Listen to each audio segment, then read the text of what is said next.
है। एक गांव से दो मित्र चले, दोनों वृंदावन आने के लिए चले। बिल्कुल सच्ची घटना आपको सुना रहा हूं। एक गांव से दो मित्र, बहुत लंगोटिया यार, दोनों मित्र चले और वह वृंदावन बिहारी जी का दर्शन करने आने वाले थे। रास्ता लंबा था, चल पड़े। पूरा दिन चले, शाम को कहीं विश्राम किया, दोनों ने साथ में खाया, दोनों साथ में सोए, दोनों साथ में जागे और फिर दूसरे दिन यात्रा पर चले। फिर साथ में रहे, साथ में ही चले, साथ में ही खाए, सब कुछ साथ में। लेकिन जब वो दोनों मित्र वृंदावन से पास में ही मथुरा के पास कोई गांव में एक नाचने वाली कोई वैश्या नाच रही थी उस गांव में, और मौसम जरा बारिश का था, वहां पांडाल इत्यादि की व्यवस्था थी। मौसम जरा सर्दी का था, ठंडक थी, पानी गिरा तो ठंडा था।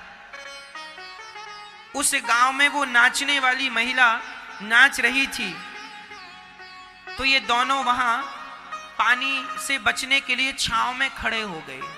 खड़े हुए तो वहां वैश्या नाच रही थी, दोनों के कान में उसकी घुंघरू पड़ी, सुर पड़ा। दोनों ने पलट कर देखा, बड़ी सुंदर स्त्री नाच रही है। दोनों बैठ गए। दोनों में से एक ने कहा, सुनो, अब चलना चाहिए। यदि हम जल्दी चलेंगे तो हमें बिहारी जी की मंगला आरती का दर्शन हो जाएगा। अब पास में ही तो आ गए हैं, है ना, जल्दी चलें, यमुना जी नहाएंगे और जल्दी से मंगला आरती का दर्शन कर लेंगे। सवेरे की आरती, 4 बजे की आरती देख लेंगे, 4:30 बजे तक। अच्छा, एक बोला चलो दर्शन करने बिहारी जी का, पास में ही है, थोड़ा और चलते हैं। दूसरे ने कहा देखो कितना बढ़िया नाच रही है, अब आ ही गए हैं, देख लेंगे, आज यहीं रह जाते हैं, मौसम भी खराब है, आज यहीं रह लेते हैं, सवेरे होगा चले चलेंगे, कल की मंगला आरती का दर्शन कर लेंगे। उसने कहा ना, मैं तो भगवान के लिए आया हूं, तो भगवान का दर्शन करने जाऊंगा, तू यहां क्यों रुकेगा, ये नाच रही है, अरे देख कितना बढ़िया नाच रही है, जरा देख लें, आंखों को अच्छा लग रहा है। वो एक आदमी वहां रुक गया, एक मित्र रुक गया, दूसरे का मन नहीं माना और दूसरा चल पड़ा।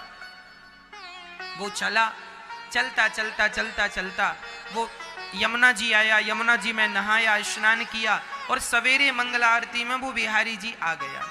अब वो बिहारी जी के सामने खड़ा है, एक बार बिहारी जी को देखा, उसे बहुत अच्छा लगा, लेकिन फिर सोचने लगा वो अपने मित्र के बारे में, मेरा मित्र कितना बढ़िया ठीक रुक गया था, मैं ठिठुरता हुआ आ गया, वो बढ़िया मौज से वहां देख रहा था, बढ़िया नाच गाना, मैं भी रुक लेता, क्या बिगड़ जाता, कल दर्शन कर लेता।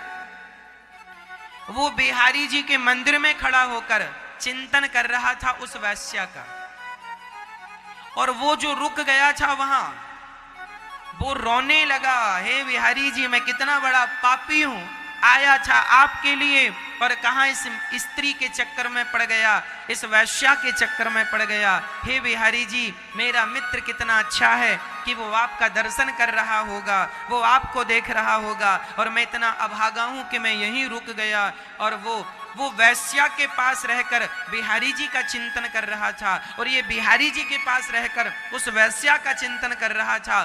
दोनों की मृत्यु हो गई, दोनों मर गए। तो जो बिहारी जी के मंदिर में था वो नरक गया, और जो वैश्या के पास था वह भगवान के धाम को चला गया। प्रश्न खड़ा हुआ, प्रभु ये कैसा कानून है आपका, ये बिहारी जी का दर्शन किया, ये नरक क्यों गया? बोले ये नरक इसलिए गया क्योंकि ये भगवान के सामने खड़ा होकर इसका मन उस वैश्या में था, इसका शरीर तो वृंदावन में था पर मन उस वैश्या में था, और उसका शरीर तो वैश्या के पास था पर मन बिहारी जी के चरणों में था। कहने का अर्थ यह हुआ, आपका शरीर कहाँ है कोई फर्क नहीं पड़ता, आपका मन कहाँ है बहुत बड़ी बात। इसलिए शरीर कहीं हो कोई बात नहीं, मन भगवान के श्री चरणों में सदा के लिए लगा दो। उद्धव जी